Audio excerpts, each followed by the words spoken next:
ऑफिसला आलोय भावांनो. आज काय फायर एक्सटिंग्विशर वगैरे पण रिफिलिंग करायचे. त्याच्या अगोदर आपण आपली गाडी जी आहे ती गाडी अनलोड करून घेऊ. आणि आज तर काय, आज मस्त, आज जरा मित्र येणार आहे ऑफिसला, बिर्याणी वगैरे बनवणार आहे आपण, नाही का. त्याच्या अगोदर आपल्याला सर्वात पहिले आता फायर एक्सटिंग्विशर रिफिलिंग करून घेतो पटापट.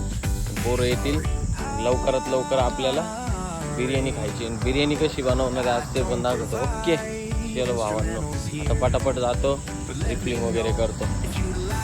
भावांनो, ऊन एवढं खतरनाक आहे ना, लय म्हणजे लय खतरनाक ऊन आहे, नाही का. इच्छा सुद्धा नाही होते असं बाहेर जायची. कारण आता ऑफिसला आलेलो आहे, आपल्याला सिलेंडर उतरवायची आहे, नाही का. त्याच्यामुळे तर मी डायरेक्ट मध्ये आलो, बाहेर सुद्धा जायची इच्छा नाही.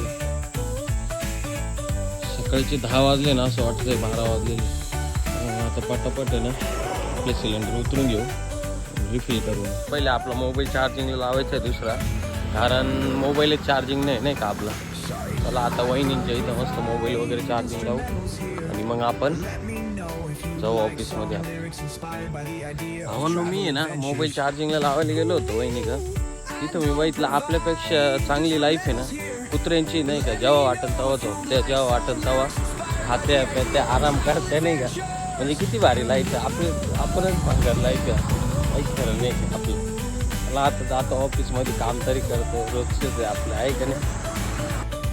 भावांनो, आपली बिर्याणी वगैरे तर बनवून पण झाली. आता आपण बिर्याणीची जी व्हिडिओ आहे ती आपण नेक्स्ट ब्लॉगमध्ये दाखवणार आहे. चलो बाय भावांनो, आणि मराठी माणसाला सपोर्ट करा. ओके चलो.